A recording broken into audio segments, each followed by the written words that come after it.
All right, welcome everyone to our third Arts and Health webinar. Today is September 4th. Thank you all for joining us for this conversation. We'll be talking about exploring workforce development and arts and health initiatives. My name is Nefesha Israel, and I'm the Director of Programs here for CA for the Arts. And I'm excited to have each of you here for this 4-part series. And again, this is our third conversation that we're having on arts and health. And this is just a great time. So we're going to go to the next slide and talk a little bit about some of the expectations for today and how we're going to maneuver through our chat and everything. Feel free to introduce yourself in the chat. You can share what organization you might be affiliated with. And also please feel free to share your indigenous land that you reside. I currently reside in Fresno on the Yokuts land, but I'm currently also in New Jersey today, doing some traveling, and I am on the unceded ancestral land of the Lenape tribe. And so also the event is being recorded, and the recording, slides, and all resources will be shared with the registrant. So you can expect that in a follow-up email. We can go to the next slide there. This is a little bit about who we are as an organization. If you did not know, we have two organizations. One is a 501c4 and the other is a 501c3. CA Arts Advocates is our comprehensive lobbying organization, started in 1996. So we've been around for a while doing lobbying and making sure that we work towards systems change through public policy and public investment. And CA for the Arts is started in 2007. We do a lot of communications with the field, a lot of legislation and policy interpretation. And so we're also a statewide programming services and art advocacy network. And so we've been working in California for many years to make sure that the arts has a place and forwarding the initiatives of the arts. And one of those initiatives, of course, is arts and health. We can go to that next slide there. All right, if you're just short meeting guidelines, questions are welcome at all times. Please avoid buzzwords and explain references or acronyms. When you ask your questions, make sure you use the question box. You're going to see a chat box, and you're going to also see questions, Q&A. And when you use the Q&A, it allows for our panelists to directly answer those questions. Or at the end, we'll go to that Q&A box and answer some questions. We ask that you be respectful of your fellow advocates here today, honor perspectives, and give others time to speak.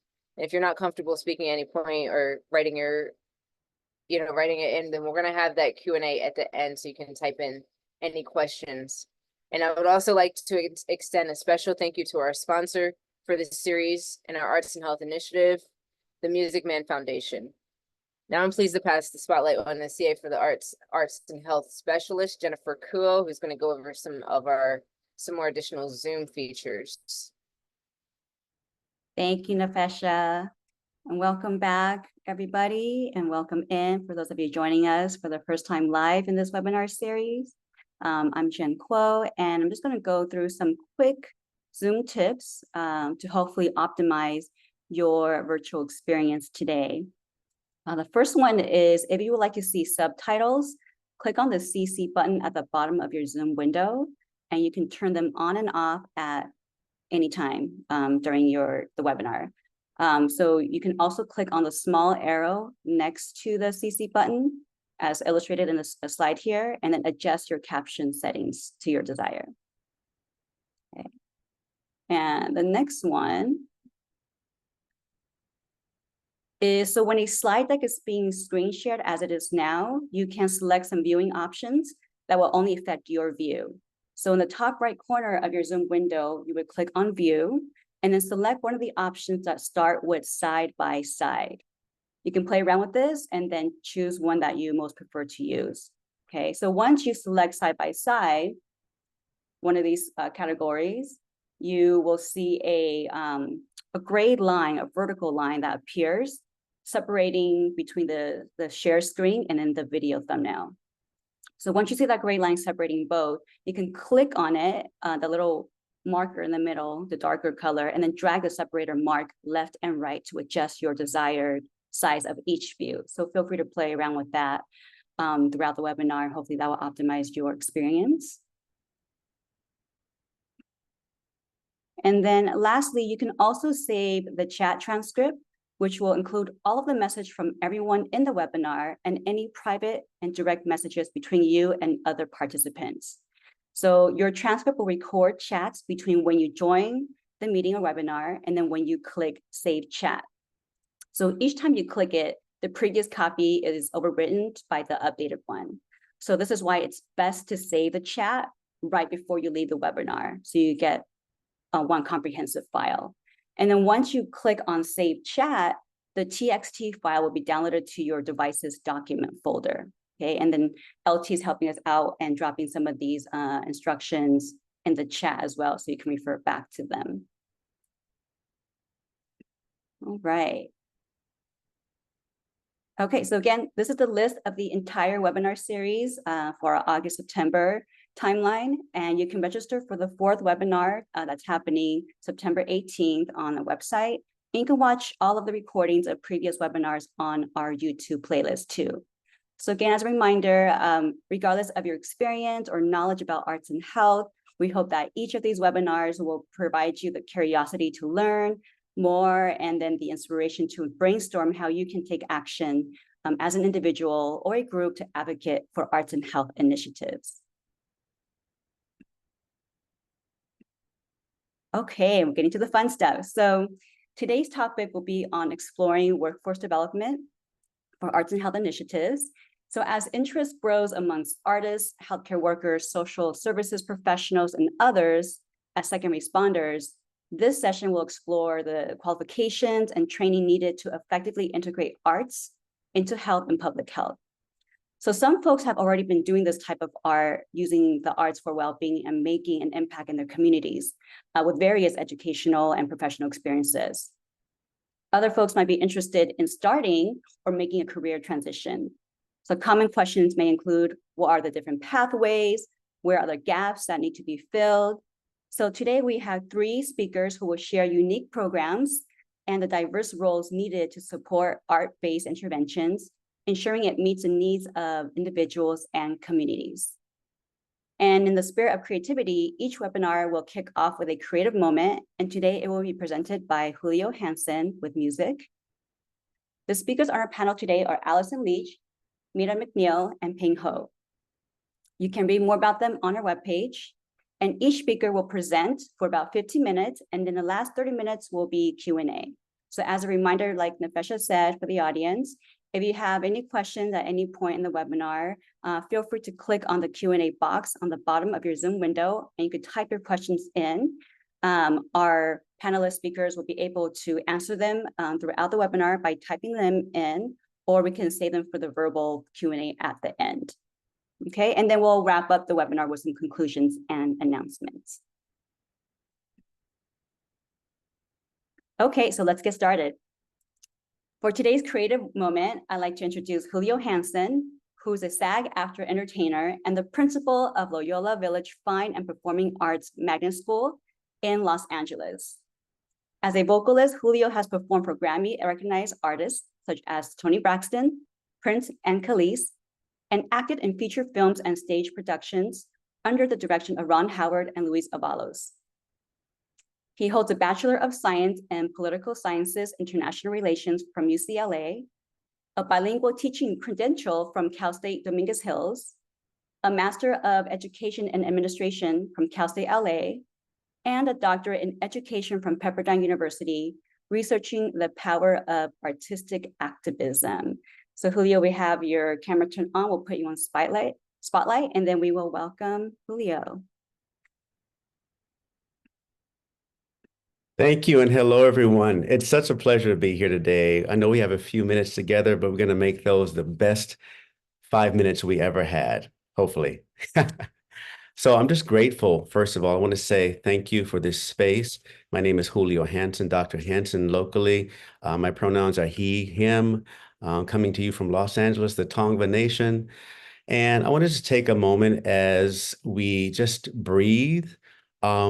A lot of times we think that singing, people get up on stage and they just sing, but there's a lot that goes into it before. And if you could just give me a moment to breathe with me as we just take in the space. And what I normally do is, and this is what I do, I breathe through my nose and out through my mouth. However, sometimes I need to breathe in through my mouth and out through my mouth. Depends on where I am and what I'm needing. So just to breathe a little bit with me right now before we even start any music. Let's go. One, breathing in and breathing out.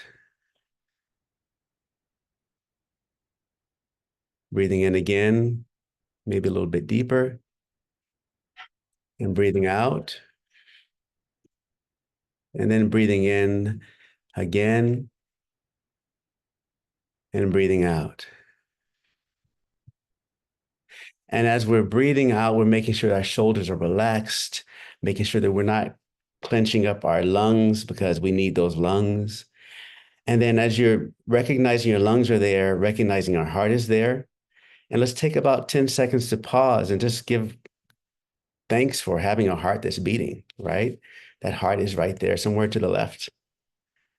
If yours is to the right, then touch to the right, but mine is a little bit to the left.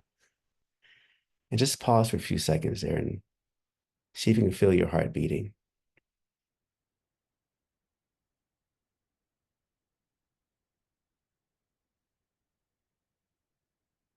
So mine beats rather slow. And I tell myself that's because I'm in shape, but it's a slow beating heart. So I like to make sure that before I sing, though, I get it pumping a lot faster. So I do stretches, I run, I do exercises to make sure I get that pumping because believe it or not, my voice is directly connected to my heart and directly connected to my veins and the blood pumping. So what I do sometimes is I stretch. If you can stretch with me, stretch, grab your elbows and stretch a little bit, not too much, just to get us a little warm up, you know. That's about it. And we stretch and open.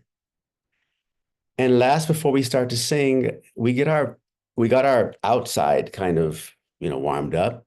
Now we do our inside. And let's give a little bit of a deep massage to our vocal cords. And the way we do that is this way. You can go,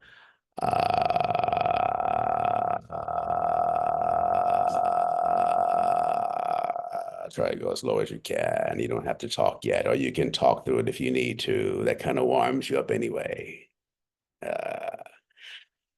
Okay, now for the last exercise of warming up our vocal cords, let's do a little bit of a slide.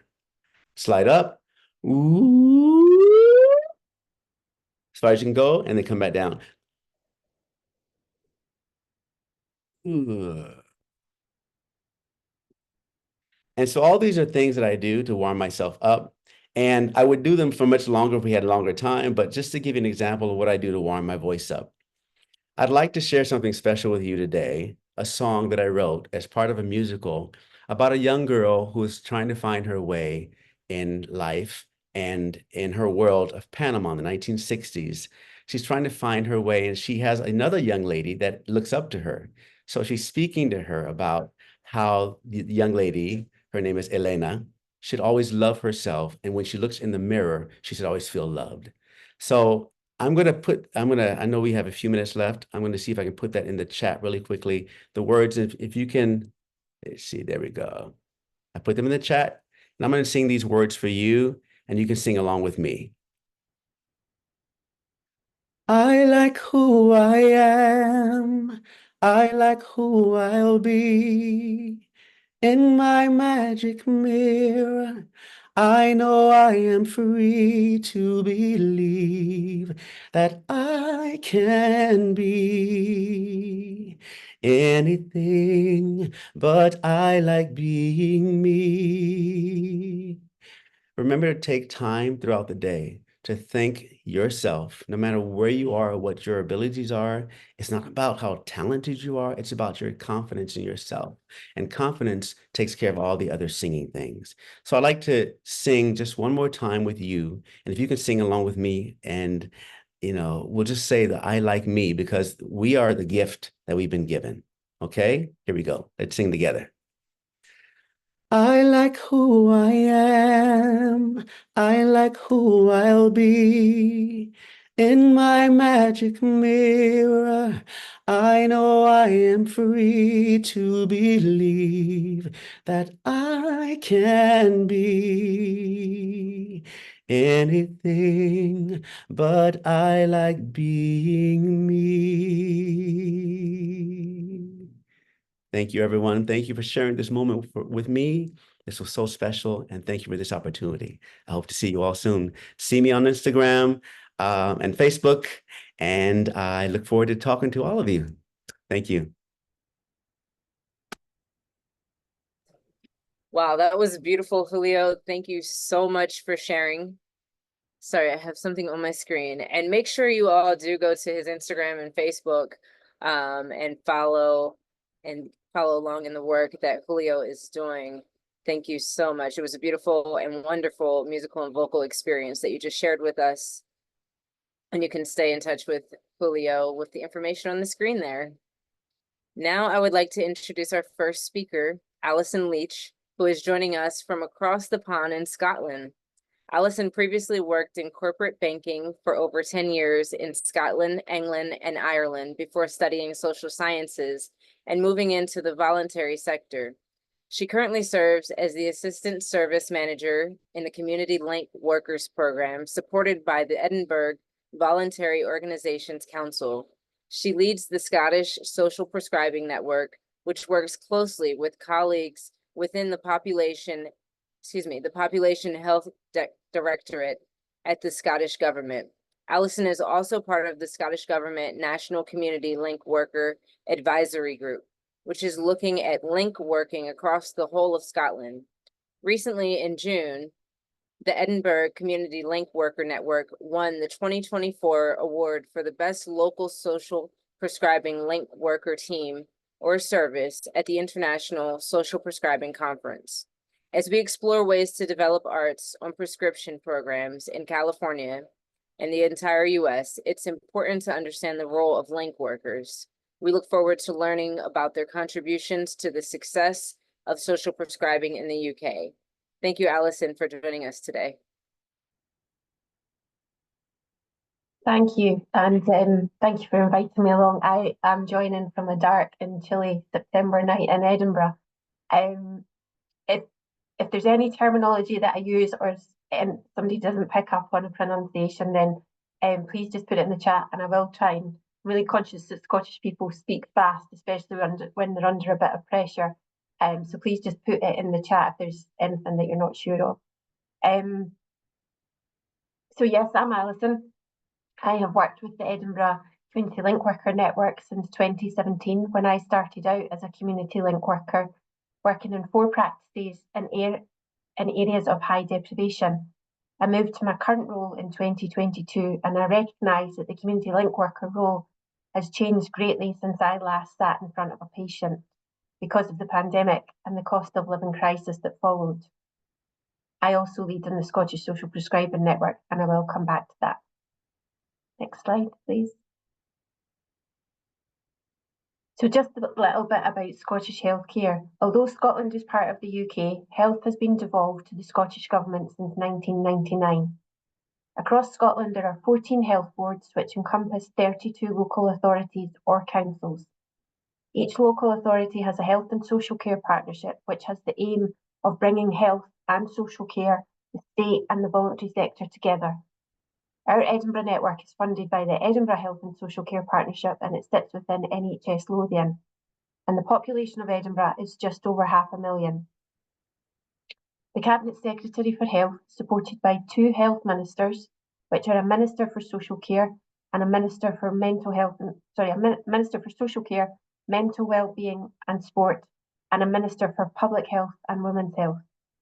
Community link working sits directly with the Cabinet Secretary for Health, whilst social prescribing sits with the Minister for Social Care, Mental Wellbeing and Sport under the Population Health Directorate, so things can become a little complicated. Next slide, please. In 2016, ahead of the Scottish Parliament elections, Scottish National Party included a pledge in their manifesto that they would introduce 250 community link workers across Scotland. And initially, these were to focus on areas of high deprivation to help tackle health inequality.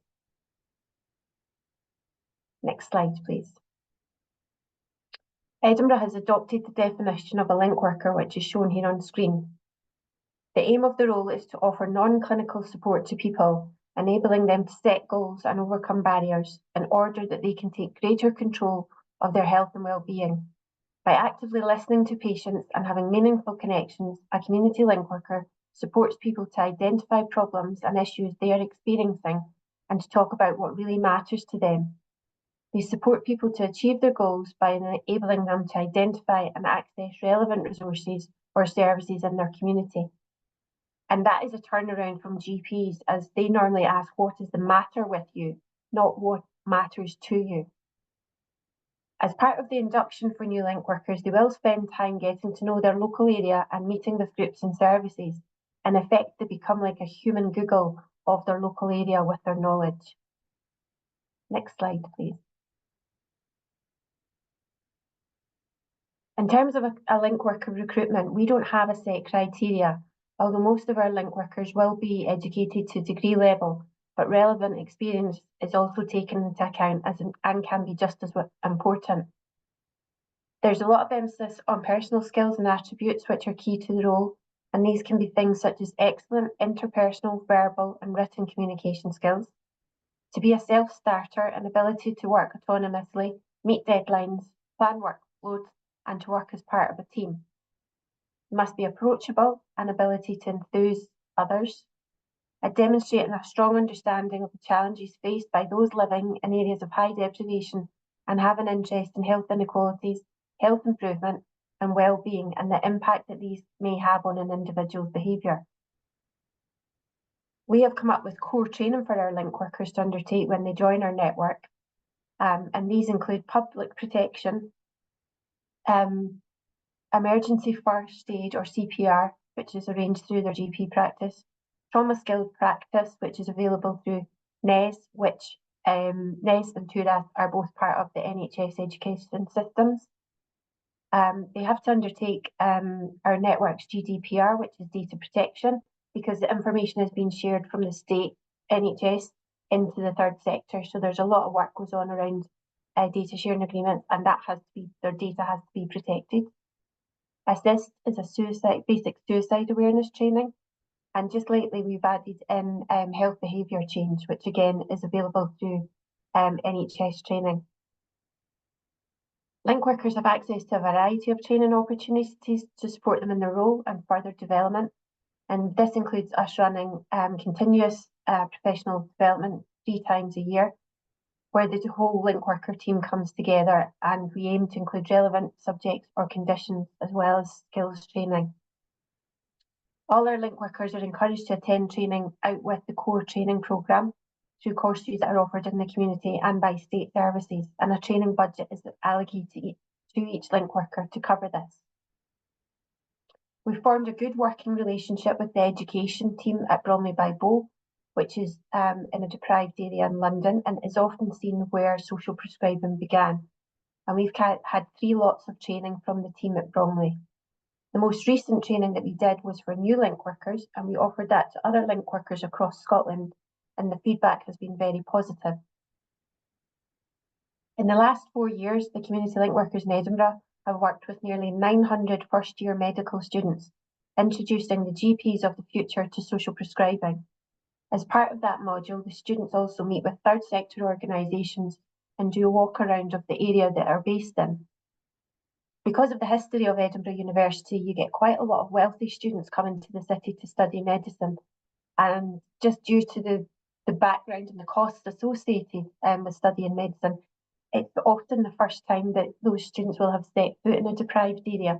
So having them walk around, seeing the condition of houses, the shops that are available, it's really eye-opening. And the feedback that we've had from both the students, the tutors and the link workers has been thoroughly positive, and it has become the highlight of our year. Next slide, please. The Edinburgh Community Link Worker Programme was one of the 5 early adopter sites to be established in 2017 following the previous year SNP Manifesto Pledge, with the other sites being Glasgow, Dundee, Inverclyde and North Ayrshire.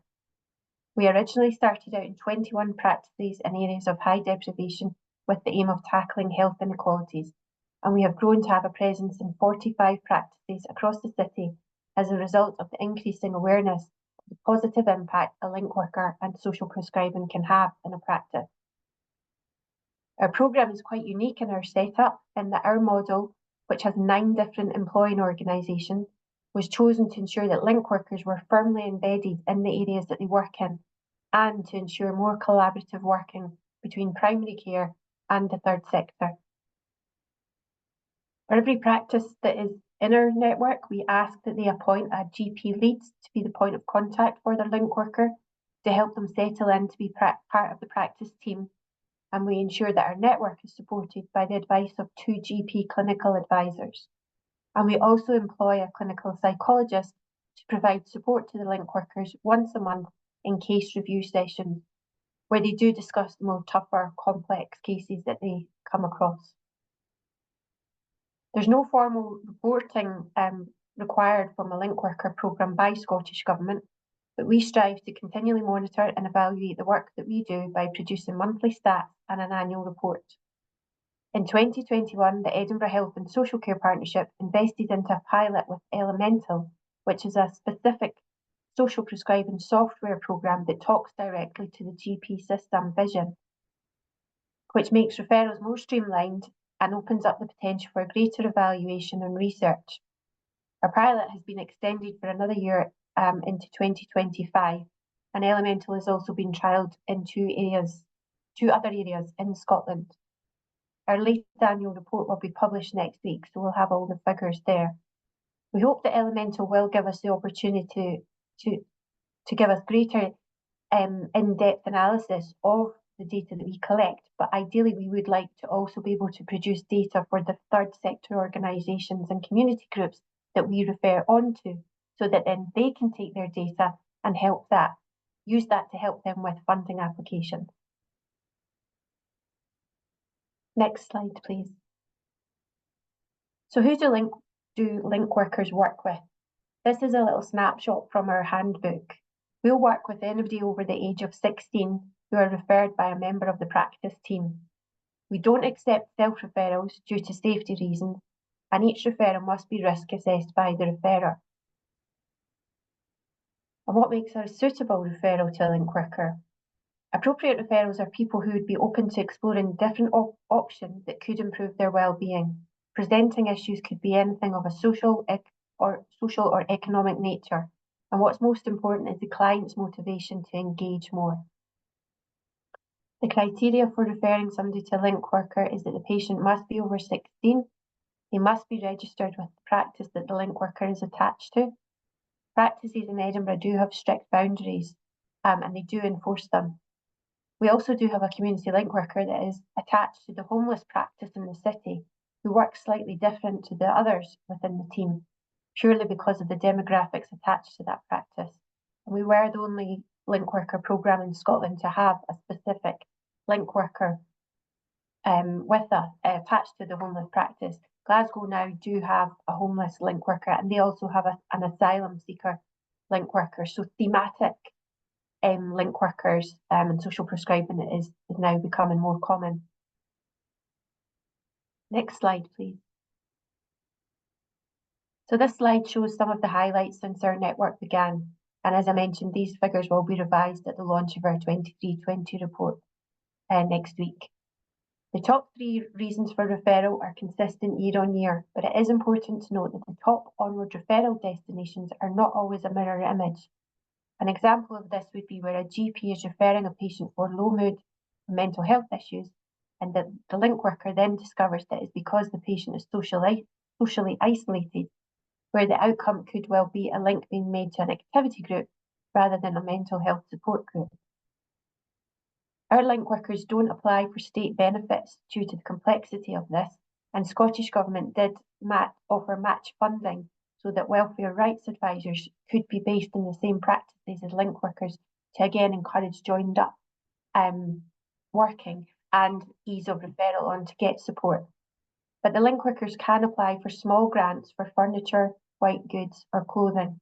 And last year, this amount increased by over 300%, reflecting the challenges of the cost of living crisis. They've also seen an increase in referrals to food banks, clothing banks, fuel banks, and school uniform banks. Link workers, especially those in the areas of high deprivation, have seen a real shift in their role in the past few years, seeing an increase in helping patients with those with the needs at the bottom of Maslow's hierarchy of needs. If someone doesn't have a safe, warm home or can't afford to eat anything else in life is going to be extremely challenging. Housing is the biggest challenge that we face in Edinburgh, and we work collaboratively with the City of Edinburgh Council housing representatives to understand each other's position a little better. There are currently 6,000 families listed as homeless in the city, whilst those with gold priority, which is the top, have to wait an average of 300 days to secure a property. Some of the link workers met with the housing minister last year to highlight how quickly how housing can quickly become a medical issue, and in particular, to quote Professor Michael Marmot, what is the point of treating someone to send them back to the conditions that made them sick in the first place? Next slide, please. And as was mentioned at the start, we were delighted that our work in Edinburgh was recognised by winning the award for the best local social prescribing programme team in the UK at this summer's International Social Prescribing Conference. I'm now just going to touch on a little bit about social prescribing in general in Scotland. Next slide, please. So more generically, what does social prescribing look like in Scotland? There are currently just over 300 community link workers as part of the government-funded programme, and these link workers are supported by a specific Scottish Community Link Worker Network, which was established in 2020 and funded by Scottish Government. The Scottish Social Prescribing Network was also established in 2020 by volunteers, and last year we received some funding from Scottish Government to allow me to work on it for 2 days a week, to allow the network to grow, focusing on developing support and coordination of wider social prescribing strands, including sectors such as sport, culture, arts, academia, and research. We've carried out basic mapping, which shows that most of the 14 health boards have some form of social prescribing programmes running. However, we need to do a bit more work on this.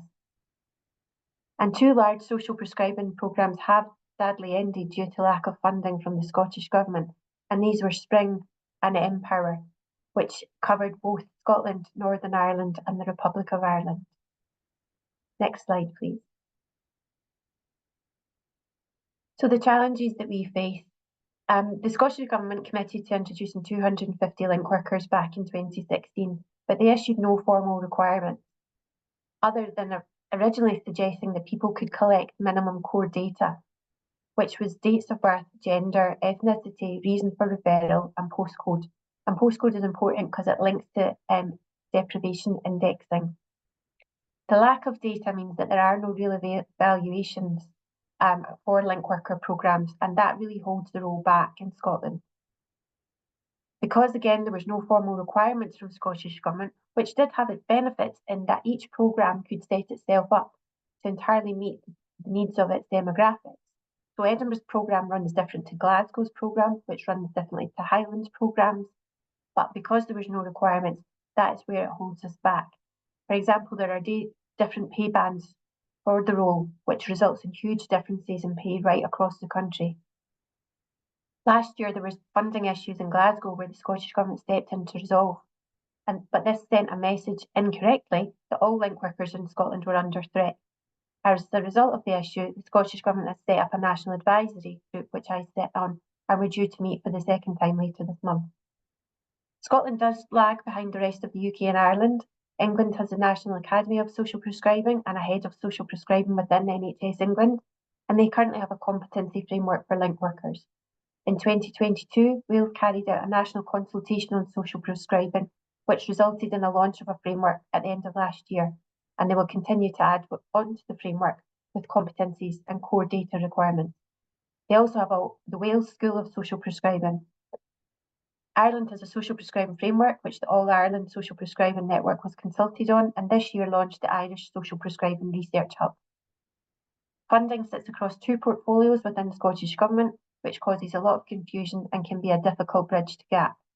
We do well at the grassroots, but we have a very long way to go. Next slide, please.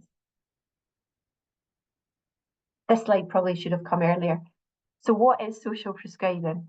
Last year, we were invited by the International Social Prescribing Collaborative to take part in a research study carried out by Caitlin in Canada. This was to find an internationally accepted definition of social prescribing. It was agreed on by 48 experts from 26 different countries, which includes Scotland, and has been accepted by the British Medical Journal. The International Collaborative is hosted by the National Academy of Social Prescribing in London and is made up of a group of worldwide partners who recognise that what keeps us well is more than medicine. The collaborative's vision is enabling thriving communities to deliver a social revolution for their health and well-being whilst generating value.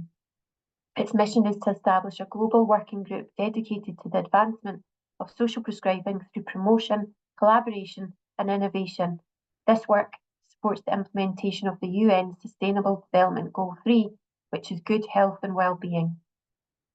It is important to note that social prescribing does need to involve a link worker or a social prescriber or a community connector to help somebody access a group, because there is some barrier stopping them doing it themselves.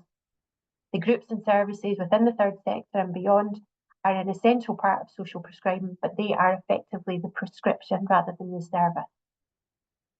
Next slide, please. And just to finish on, you can see here how social prescribing is taken off across the world. There are now over 30 countries who come together every 6 weeks to discuss how social prescribing is progressing, and it's genuinely the best meeting that I have in my diary. The second edition of the Worldwide Report on Social Prescribing was launched in June and is available on the National Academy of Social Prescribing website. It's fantastic to see this community growing. Thank you very much for asking me to take part today. Thank you so much, Alison. Thank you for sharing your valuable insights and the importance of community link workers within the healthcare system in Scotland, as we look to seeing how that workforce plays a part in such initiatives for social prescribing and arts-related, nature-related initiatives too. So we definitely look forward to UK and Scotland for a lot of these social prescribing and workforce initiatives. So thank you so much for sharing your insights today. Okay, so next up, I would like to introduce and welcome Meida McNeal, our next speaker, who is the Deputy Commissioner of Cultural Grants, Resources, and Arts Education with the Chicago Department of Cultural Affairs and Special Events. Prior to her role with the city, Meida worked with the Chicago Park District as Arts and Culture Manager, supporting community arts partnerships, youth arts, cultural stewardship, and civic engagement initiatives. She received her PhD in Performance Studies at Northwestern and her MFA in Choreography and Dance History at The Ohio State. She's also Artistic and Managing Director of Honey Pot Performance. Meida also received awards from Illinois Arts Council, Field Foundation, 3 Arts, Chicago Dance Makers Forum, and Links Hall. She will share about Healing Arts Chicago, a program that pays artists to apprentice in community clinics and become certified community health workers. Let's welcome Meida to our webinar today. Thank you. Hi, good afternoon, everybody. I'm glad to be here with you today and to get to share about our evolving work in arts and health in the city of Chicago. As you mentioned, I am with the Department of Cultural Affairs and Special Events in Chicago. I have been with the city now for about 2.5 years, and before the role that I'm currently stepping into and learning, I was building arts initiatives through the American Recovery Plan. Those federal dollars that were distributed throughout the country to in the U.S. to cities and towns to support pandemic post-pandemic recovery. And so our department, which we lovingly refer to Department of Cultural Affairs and Special Events as DFACE. So if I refer to that going forward, you know what it is. We received 18 million to build arts recovery initiatives for both individual artists and nonprofit organizations. And so Healing Art Chicago, this pilot was one of our initiatives to support individual creative workers. If you want to go to the next slide. So I'm gonna, with this brief sharing, I am going to give you a kind of overview of the pilot program and kind of the nuts and bolts of what we have been building and learning through the initiative and where we hope to go in the future after this pilot period. Okay, next slide. So really the pilot is seeking to address a growing deficit in mental health resources, while also trying to increase opportunities for artist employment. You know, the pandemic exacerbated issues that were already there around artists' sustainable income and livelihood. And so this felt like a good pathway to pursue. Chicago has a numerous amount of artists who are invested in arts and community work and consider their work as engaged in community and individual healing defined broadly. So when the opportunity came to connect with our city colleges of Chicago, which offers the community health worker training, it felt like a really good fit to bring some more formal skills and training to work that many artists describe themselves as doing to some degree already in their communities.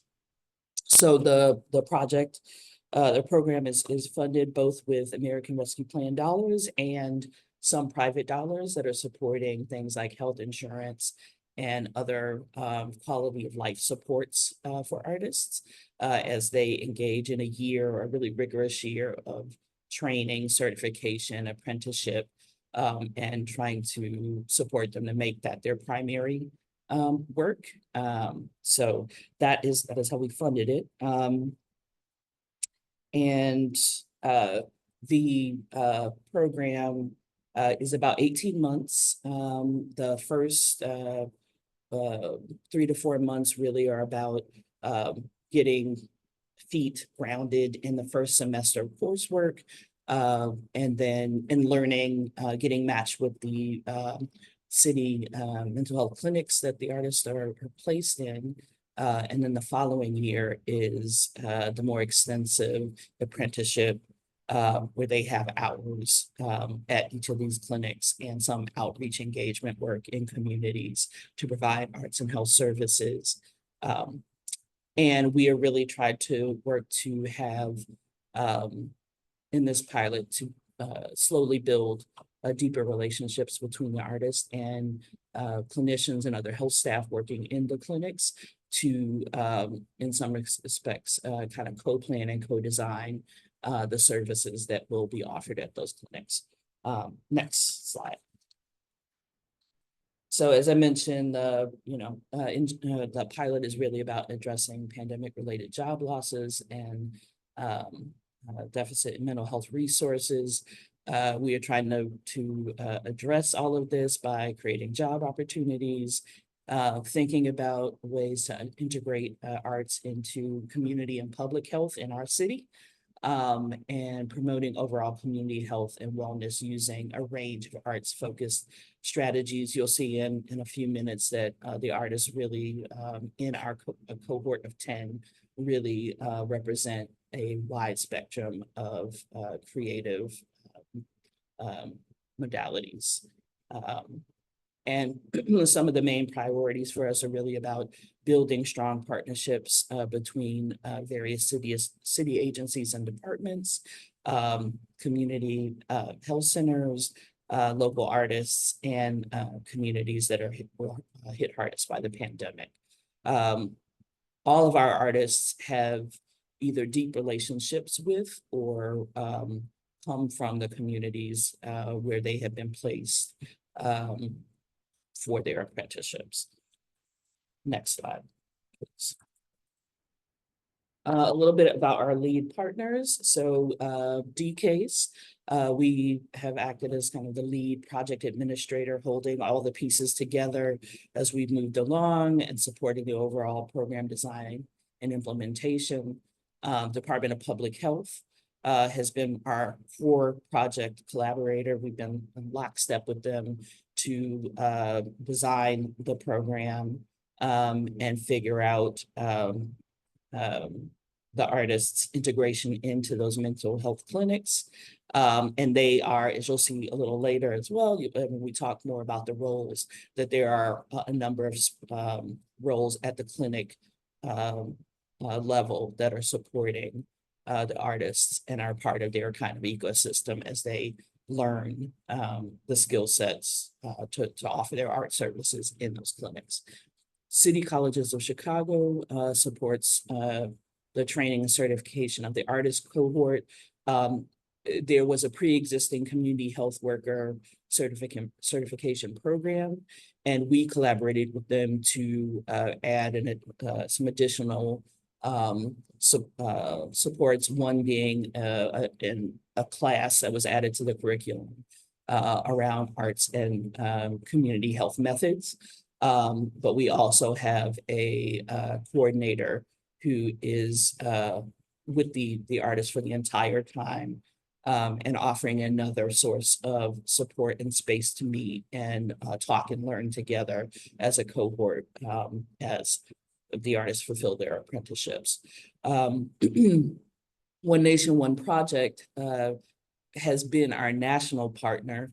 And I'll talk more about this a little later too, but we were part of a larger national initiative. And so they provided research and evaluation, some of which we're still engaging with them right now, technical assistance, creator support for a moment that happened, kind of milestone moment that happened midway through the program to kind of show the learnings and the energy around the work and the support and advocacy for arts and health work in the US and peer networking opportunities. They created opportunities for us to engage with other cities who were doing similar work and thinking through similar challenges and questions as they built their own kind of new initiatives. Next slide, please.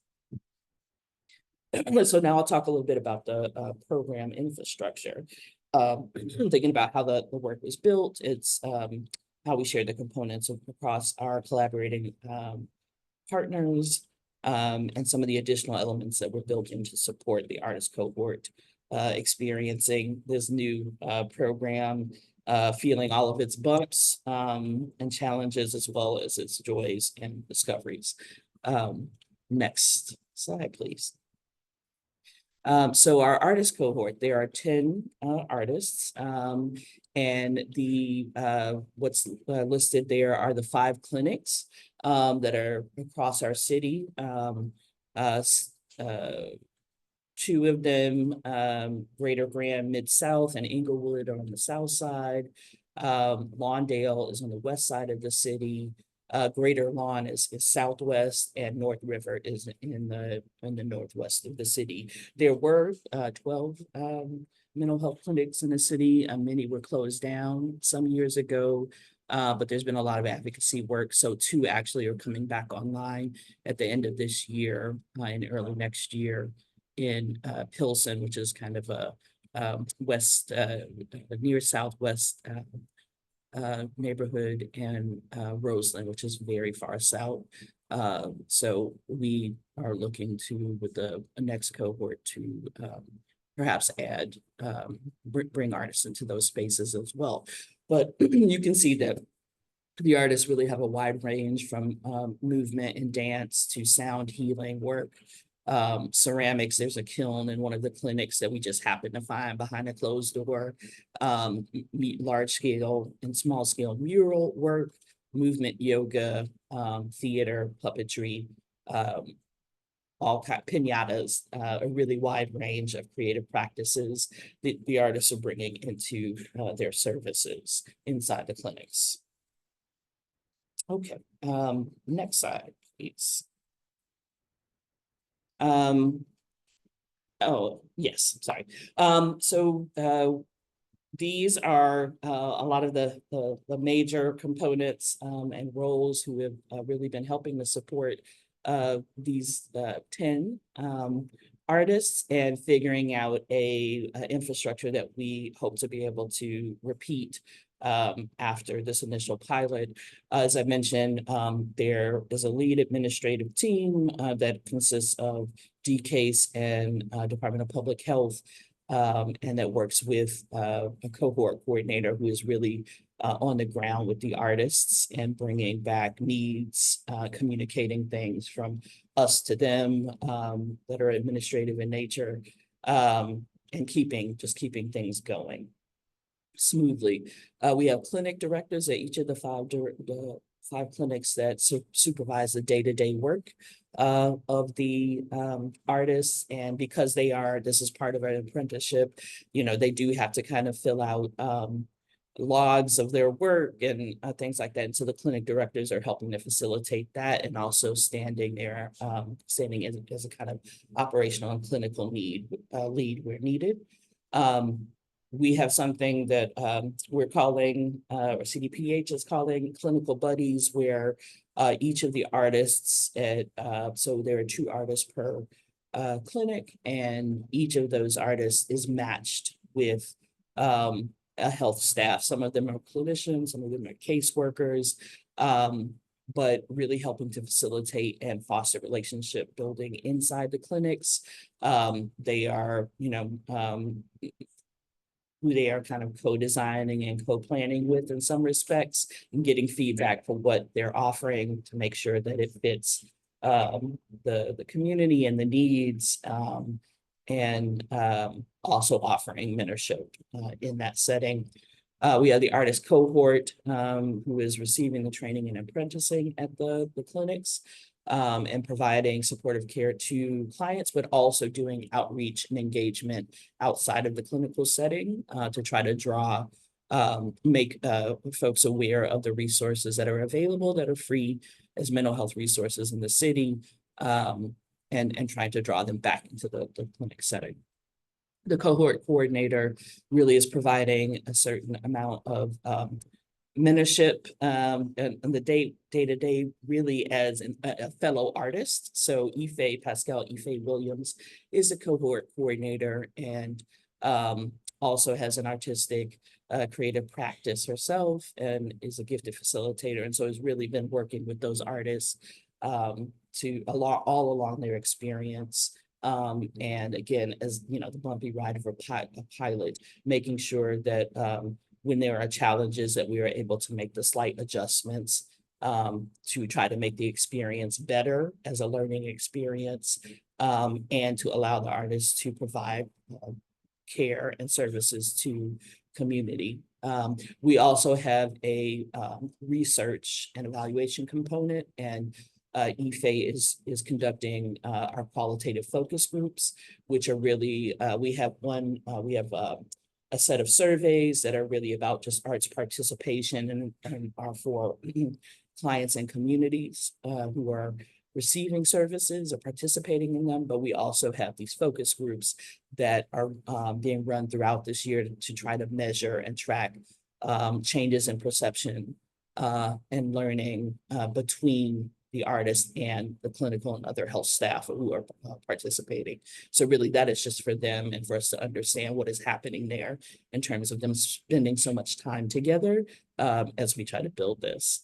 And yes, there is a community advisory as well, that is a body of arts and health professionals throughout the city, and because this was a pilot, they had been with us along the way to be part of the selection process, part of the initial design of the pilot, and then along the way as we've implemented different things at different stages of the program, as well as kind of just helping to socialize the notion that these resources are available to folks throughout the city.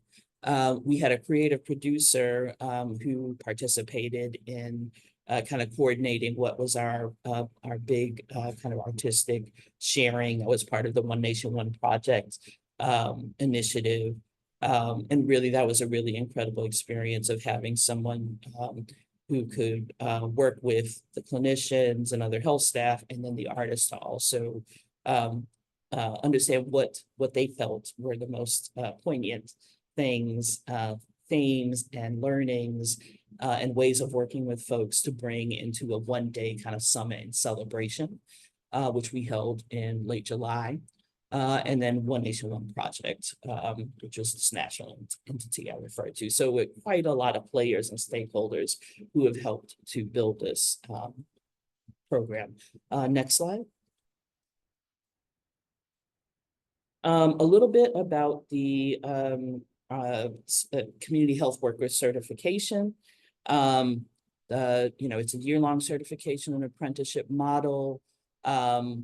We made sure that it was a little tricky because the ARPA funds, there was a threshold we couldn't go over in terms of paying the artists. And so we hit that, but then also got private funding to be able to support health insurance and other artists' needs. So they have funds for transportation or elder or childcare, or even some studio supports, in addition to program materials and equipment that they might need for their work. Next slide, please. This comes from the city colleges. So I wanted to just share a bit about how they are defining the community health worker role and why we felt it was a good fit. So really, they define the community health worker, a lot of similarities with Alison there. As a trusted member or deeply understands the community that they serve. They are a liaison between health and social services and the community. CHWs are engaged in outreach, community education. A lot of what we're doing is this informal counseling route, offering social support and advocacy. In Illinois, there is a big movement with the Illinois Community Health Worker Association to standardize the CHW role through education and training, to have the services reimbursable through health insurance, and to continue further work to legitimate the role within healthcare. So that is something that we've also been trying to educate the artists into taking advantage of being part of that body as new CHWs themselves. And then some of the other things that CHWs can, city colleges kind of thinks of the role as addressing are issues around the growing diversity of the US population and how to reach them, the growing prevalence of chronic diseases, complexity of healthcare, addressing social and behavioral determinants of health, commitment to reducing health inequities, and addressing the shortages of healthcare workers with this role. Next slide, please. A little bit about the core skills. So you can go on to the next slide. So, on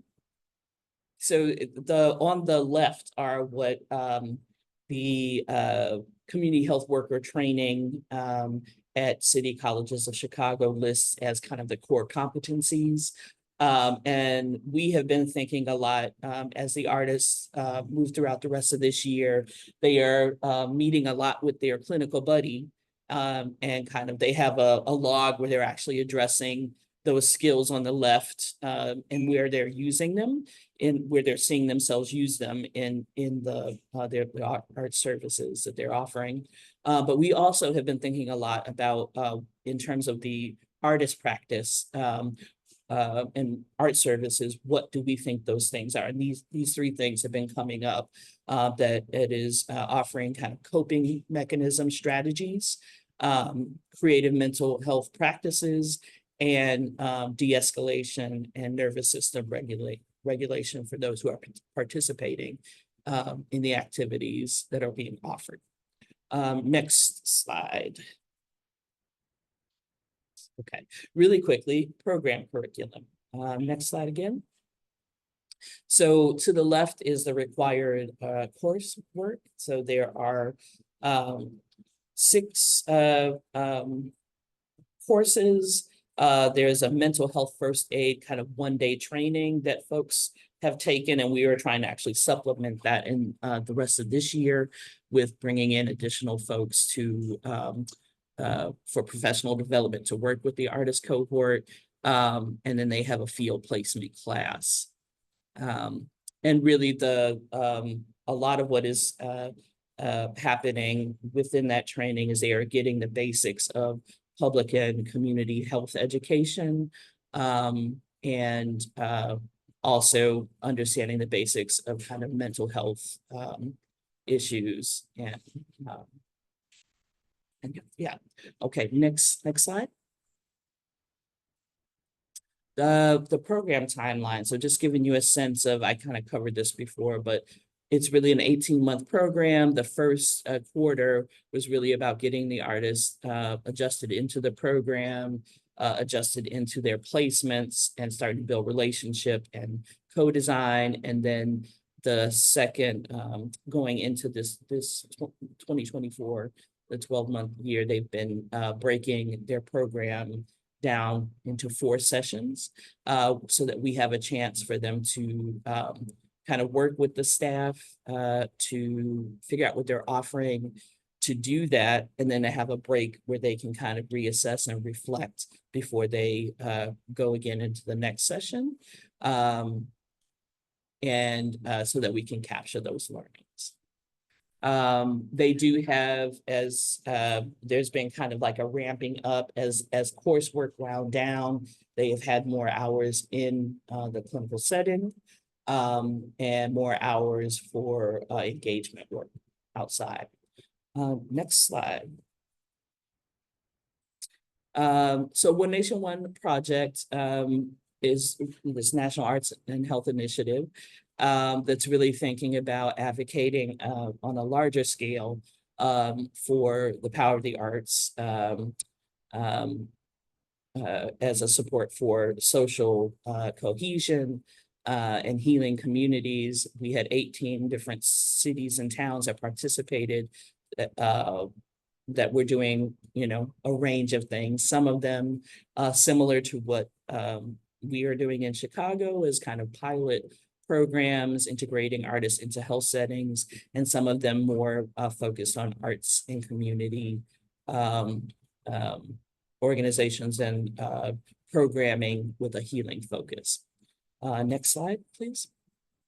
This was just a little bit about the Wellness Summit we had this summer, which featured all of the artists, some invited kind of artists across the city who were doing similar work, and as well as speakers from who are doing arts and health work across the US as well.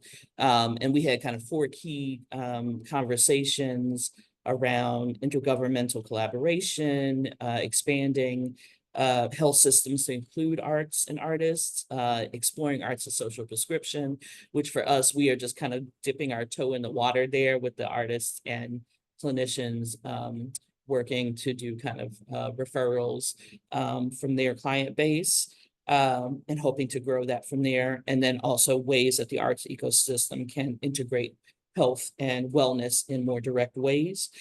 So we documented at Whole Day Say all of those conversations and offerings will be archived and shareable with the public very soon. Final slide. So these are really the kind of three buckets of like, what program outcomes and next steps of what we're thinking about. So we want to continue to really work at building robust connection between communities and community health centers through this integration of art services in the clinical settings and through engagement and outreach. We are looking to really demonstrate the impact through the research protocol that we are engaged in through the surveys and focus group. So we hope we will have a report at the end of the year that we will be using to help make the case to continue the work and grow it. We will continue to increase career pathways for artists. We are right now planning for a second cohort that will begin in fall 2025 to 2026. And in the meantime, we intend to, for any of the artists in the original cohort, to allow them to extend their time between January and the fall of next year so that we continue the momentum of the work. Okay, I believe that is it for me. Thank you.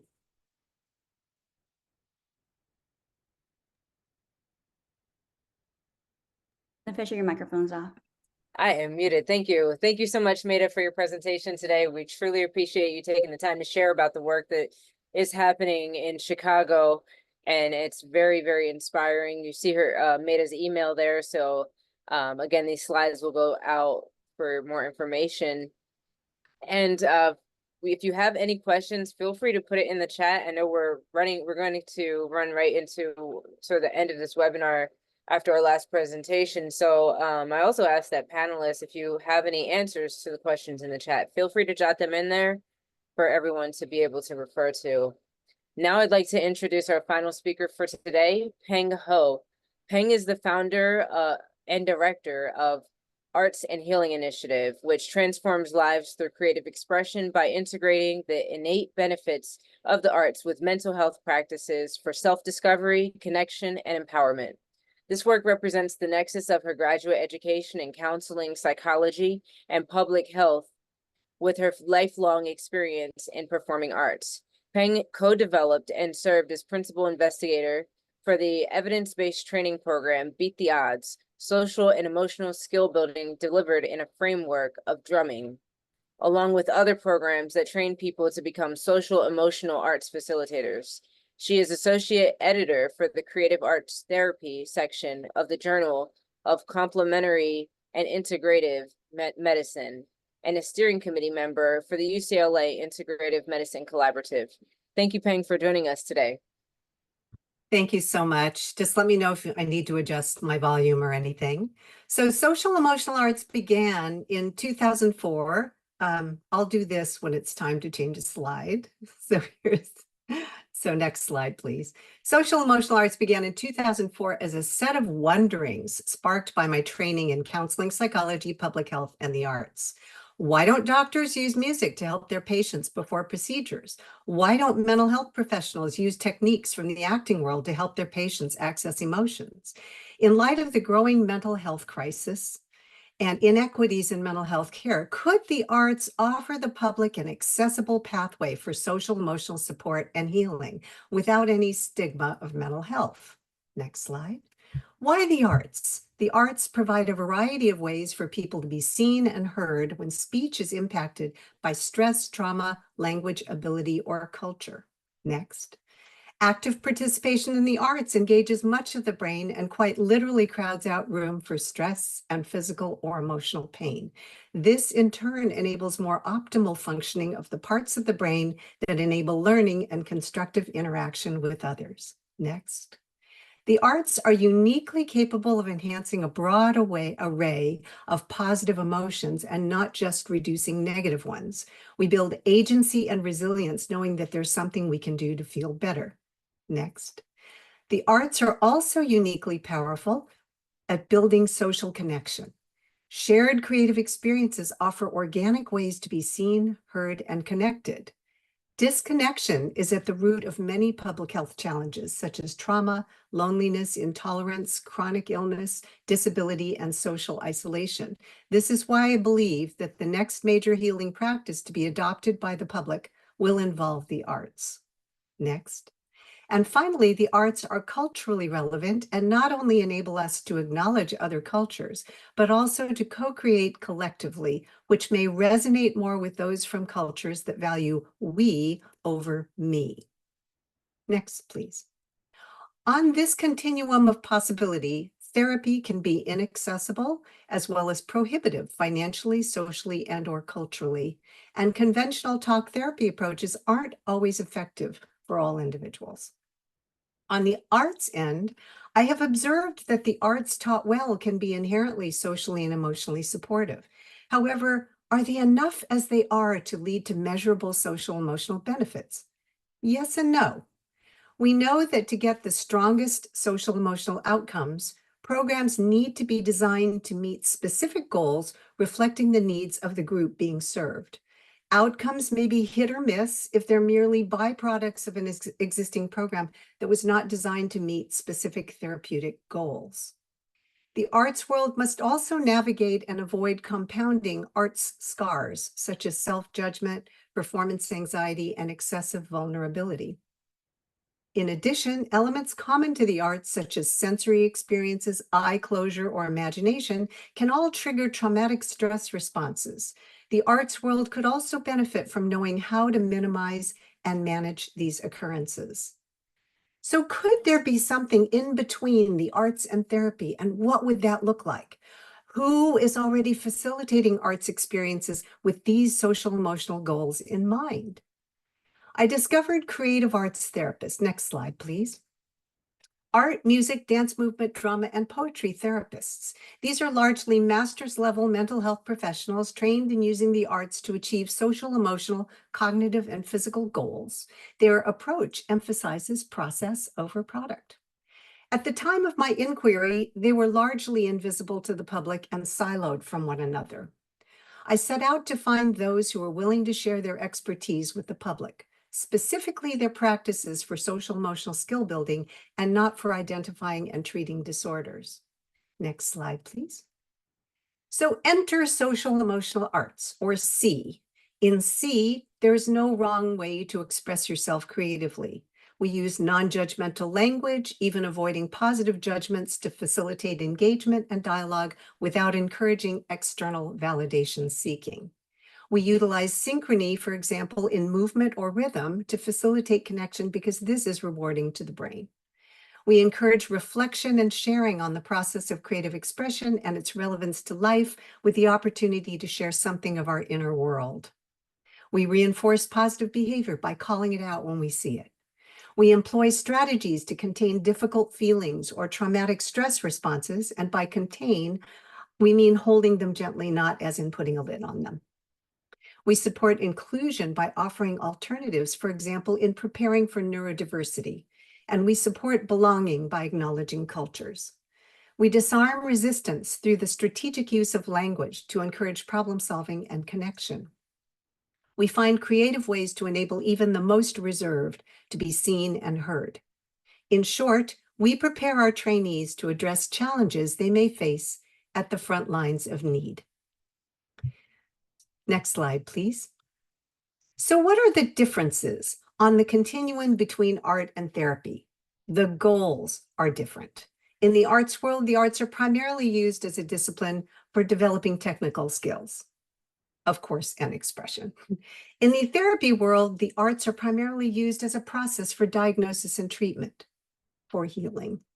In the C world, the arts are used as a process for social emotional skill building, for prevention.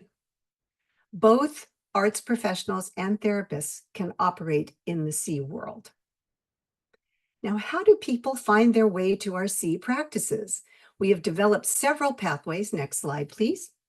To our creative arts therapies informed C practices to provide sustainable services within communities. We offer a free monthly online Hope series of workshops that are also recorded for later viewing. We offer single-day professional development opportunities, a 60-hour certificate program in C, and a 2-day C on a shoestring program, which offers a toolkit of supportive activities in multiple art forms. And we also develop custom programs with community partners on request. And how have these programs created a new professional workforce? Well, here are some examples. Next slide, please. Beat the Odds is a single-day training for our evidence-based program that integrates activities from group drumming and group counseling to build core strengths such as focusing and listening, team building, leadership, expressing feelings, managing anger and stress, empathy, kindness, and gratitude. Our UCLA research found that Beat the Odds reduced a spectrum of behavior problems in children, such as those associated with inattention, withdrawn depression, post-traumatic stress, anxiety, attention deficit hyperactivity, oppositional defiance, and sluggish cognitive tempo. While originally designed for use with elementary age children, Beat the Odds can be easily adapted to any population, including teens, families, and older adults. The program can serve a whole classroom at a time and offers a scripted manual to enable delivery by school personnel or other professionals without musical experience. We have found it particularly beneficial for students with disabilities. So how has this program expanded? Here are a few examples. I trained 40 counselors from Oxnard School District in 2016. Several years later, they hired a gutted drum bus service to deliver Beat the Odds to all 5th and 7th grade classrooms. In 2022 and 23, they sent approximately 30 more counselors to take our online training, and they purchased sets of 30 drums for each of them to use in classrooms. My colleague who developed the drum bus pivoted to after-school programming during the pandemic. He has hired our Beat the Odds trainees and some personnel from Kaiser Permanente's educational theater program, which has been using our Beat the Odds curriculum. They are now in 20 Glendale schools and 18 Palmdale schools, with more percolating in 4 other cities. After training thousands of educators, mental health practitioners, arts professionals, and community-based service providers to deliver this program to youth, it suddenly dawned on me, why not train the youth themselves to lead these activities? Would this be a way to build leadership, agency, and empowerment in vulnerable youth from under-resourced communities? Our initial pilots last year in Long Beach and Santa Monica school districts were a success, and they want expansion of the youth-led program this year. Buy-in for this program has exceeded anything I have experienced in schools thus far. Next slide. So Long Beach had us train 50 of their mental health professionals, pictured in the center. On the right is one of the counselors leading from the middle of the circle. On the left is one of our student leaders from Santa Monica. It was incredibly inspiring to witness the emergence of innate wisdom from youth when they're empowered by agency. Next slide. Here's an image of our curriculum manual, which includes guidelines on managing activities, behavior, and logistics. It also has adaptations for different populations and for daily use of rhythmic strategies to enhance the environment of learning. All our manuals are designed as standalone guides for use without training. Next slide. Our 60-hour certificate program grew out of our desire to train future leaders in developing trauma-informed and culturally mindful programs in C. The training includes and features best practices in art, movement, drumming, music, poetry, and theater. Topics also include group cohesion, verbal and nonverbal communication, neurodiversity and learning differences, self-care and stress management, personal presentation skills, needs assessment, and evaluation of program outcomes. And trainees create lesson plans in small teams presented to cohort members and faculty panels for feedback. Next slide. So who are our trainees? The certificate program appeals to diverse populations, including those with disabilities. They come from all kinds of cultural and professional backgrounds, in particular arts, education, mental health, and nonprofit realms. There are also complementary healthcare practitioners like yoga and massage professionals, life coaches, students, and people from radically different professions like interior design, pursuing a career switch or contemplating graduate training. Where do they end up? Some have taken leadership roles in community-based organizations with their C training put directly to use. Some have developed their own programs, nonprofits, and businesses. Some have incorporated C practices into their existing jobs. We've heard reports that all things equal, this training has tipped the scale in their favor for employment because employers are interested in their C skill sets. We hire trainees as staff or instructors and recommend them to others. Next slide, please. See on a Shoestring is a 2 days training that offers consolidated guidelines for C facilitation, along with a toolkit of supportive activities in art, movement, music, and writing. The training includes a comprehensive and scripted curriculum manual for sustainable delivery to individuals or groups in any setting, including places with limited resources. This program grew out of a collaboration with the UCLA Brain Tumor Program and first and second year medical students at UCLA. Next slide, please. Here they are dancing on the right. They delivered these activities in pairs to brain tumor patients on the neurology floor of the hospital until the nurses asked them to see the stroke and traumatic brain injury patients as well. Data collected from the patients, corroborated by the students, showed that participation in creative arts activities were perceived as enjoyable and beneficial to mood, anxiety, pain and discomfort, self-expression, and interest in further participation. We trained these students annually over a 6-year period, during which time they invited participation from UCLA undergraduates and expanded services to other locations, such as the UCLA Mobile Clinic for unhoused individuals. However, everything came to a grinding halt during the pandemic. The image on the left shows community partners affiliated with Los Angeles County Department of Mental Health who expand access to mental health support, particularly for vulnerable populations. And these are very similar to the, I think, the link worker kind of roles that we were hearing about earlier. They're interacting here with objects they created from hospital supplies during our training. We have also trained teachers, for example, in Monterey Peninsula Unified School District, and mental health professionals, for example, at the Child and Family Development Center of Providence St. John's Health Center. Next slide, please.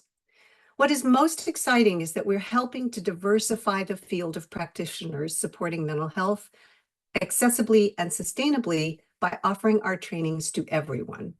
After over 15 years of observing trainees, I am grateful to be able to say that we can indeed train people as C facilitators and that everyone brings their gifts to the table regardless of their age or background.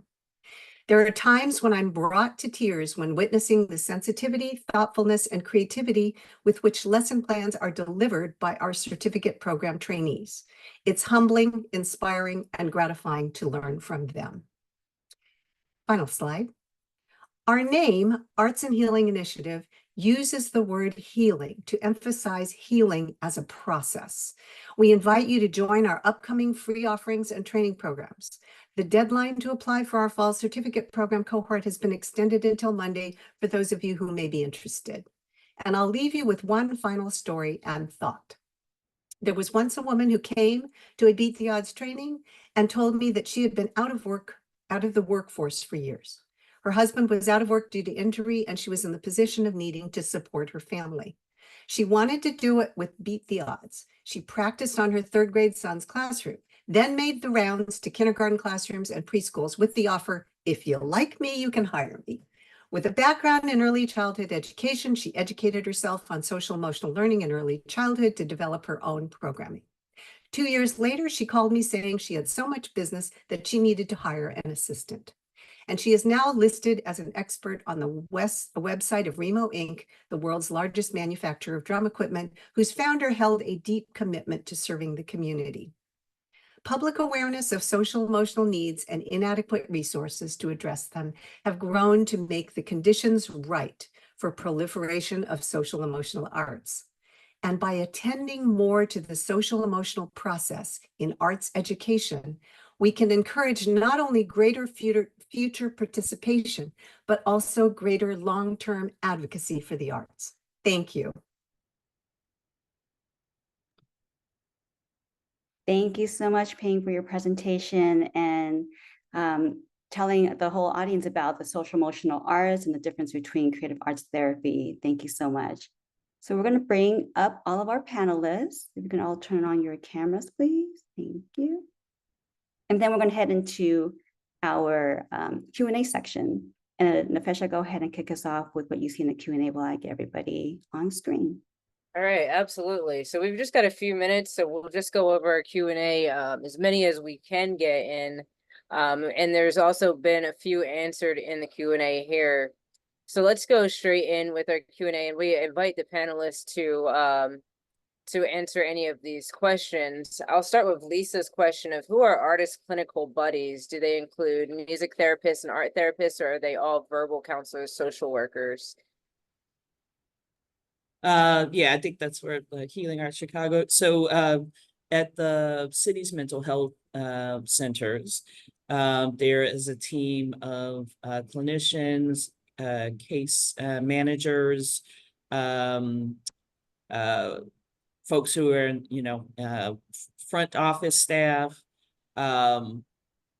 registered nurses. And so they, are most closely working with the clinicians or caseworkers or case managers, but are also learning from those, front office staff who engage clients and community who come in and understand who the clinic serves and a community, around the clinic. So I think they have that primary clinical buddy, but are really trying to build relationships and learn with all of the staff who work at the city's clinics.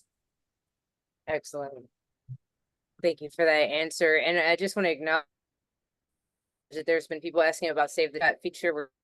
We'll send the chat potentially in our follow-up email. This is being recorded and all the slides will be shared in the follow-up email also. I want to open this question up for anyone in the any of our panelists, and I know it's a question that I think can be a complicated answer, so maybe we can simplify it. Can someone share how folks in the US are communicating with insurance companies or Medicare to get their support for these kinds of initiatives?